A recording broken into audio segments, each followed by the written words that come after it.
আসসালামু আলাইকুম সুপ্রিয় দর্শক।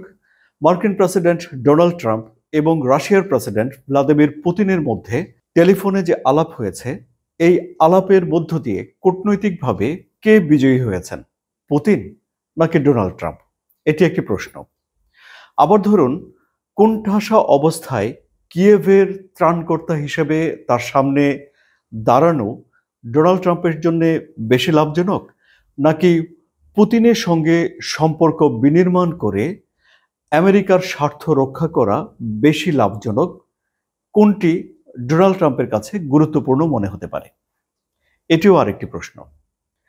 এবং যে দেশটি পুরো মানবজাতিকে ধ্বংস করে ফেলার মতো পারমাণবিক অস্ত্র তার চেয়ারের নিচে নিয়ে বসে আছে, সেই দেশের প্রেসিডেন্টকে সম্মুখ সমরে হারিয়ে দেওয়া কি সম্ভব, নাকি তাকে হারানোর জন্যে সাংস্কৃতিক, বুদ্ধিবৃত্তিক সফট পাওয়ারগুলোকে কাজে লাগানো বেশি কার্যকর?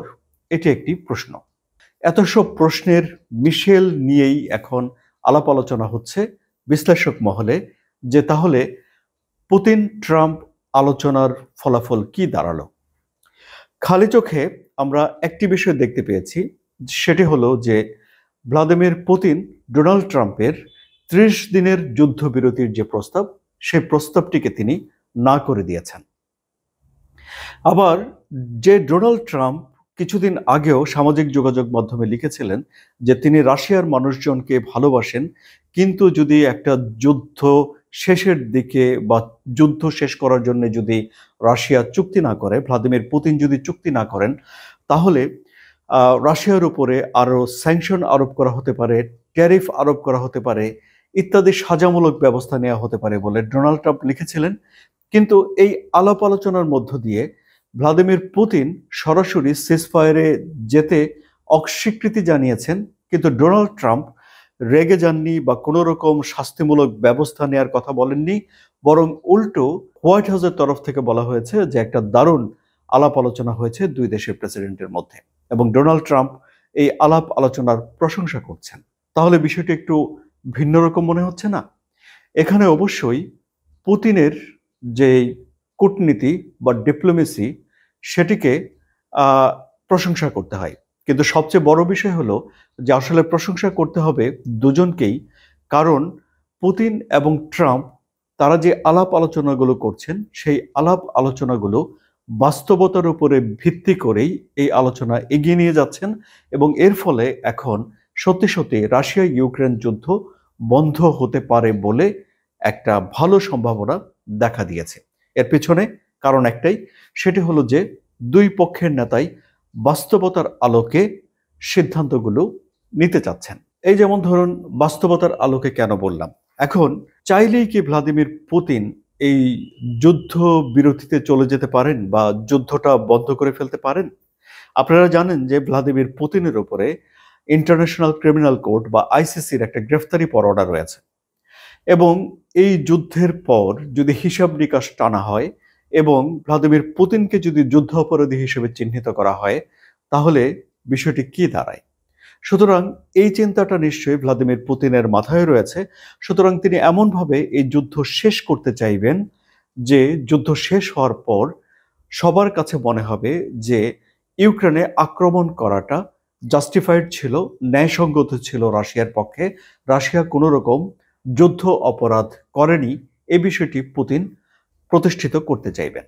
তাহলে এটি যদি তিনি প্রতিষ্ঠিত করতে চান, তাহলে কি দাঁড়ায়? তাহলে দাঁড়াবে যে 2022 সালে যুদ্ধ শুরু করার আগে তিনি যেসব দাবিগুলো তুলেছিলেন, সেই দাবিগুলোর বাস্তবায়ন হওয়া লাগবে। এই যেমন ইউক্রেন ন্যাটোর সদস্য হবে না, যুক্তরাষ্ট্রের তখনকার প্রেসিডেন্ট মিস্টার বুশের আগ্রহে ইউক্রেনকে ন্যাটোর সদস্য হিসেবে গ্রহণ করার যে প্রস্তাব বা যে প্রক্রিয়া তখন শুরু হয়েছিল, এটি থেকেও বের হয়ে আসতে হবে ইউরোপকে। তাহলে ডোনাল্ড ট্রাম্পের সামনে এই যুদ্ধ বন্ধ করার একটা লক্ষ্য রয়েছে, কিন্তু ভ্লাদিমির পুতিনের ক্ষেত্রে এই লক্ষ্য অর্জন করার জন্যও নানা রকম হিসাব নিকাশগুলো রয়েছে। এই যেমন তিনি শুধুমাত্র ইউক্রেনকেই ন্যাটোর আওতার বাইরে রেখেই যে স্থির থাকবেন তা কিন্তু নয়। এমনও হতে পারে যে ভ্লাদিমির পুতিন চাইতে পারেন ন্যাটোর যত স্থাপনা তার সীমান্তের দেশগুলোতে রয়েছে সেগুলো যেন ন্যাটো প্রত্যাহার করে নিয়ে যায়। এবং এটি বাস্তবায়ন করতে গেলে ইউরোপের দেশগুলো অবশ্যই বাধা দিয়ে দাঁড়াবে, কিন্তু তারপরেও এই যুদ্ধ বন্ধ করার জন্য এই বিষয়গুলো সামনে চলে আসতে পারে। আবার ধরুন ইউরোপের লিডাররা যেটি চাইছেন যে শান্তি প্রতিষ্ঠার জন্য একটা ফোর্স বা সেনাবাহিনী ইউক্রেনে মোতায়েন করতে হবে, এটি পুতিনের চাওয়ার একদম বিরোধী। পুতিন সেখানে লিমিটেড সীমিত সেনাবাহিনী দেখতে চান, সেখানে রুশ ভাষাভাষী যারা রয়েছেন তাদের অধিকার রক্ষা হচ্ছে এ বিষয়টি দেখতে চান, এবং 4টি অঞ্চলকে রাশিয়া তার নিজের অঞ্চল হিসেবে দেখতে চায়, যদিও এই 4টি অঞ্চল পুরোপুরিভাবে এখনো রাশিয়ার নিয়ন্ত্রণে চলে যায়নি, যদিও রাশিয়া ইউক্রেনের 1/5 জায়গা নিজেদের দখলে নিয়ে গেছে।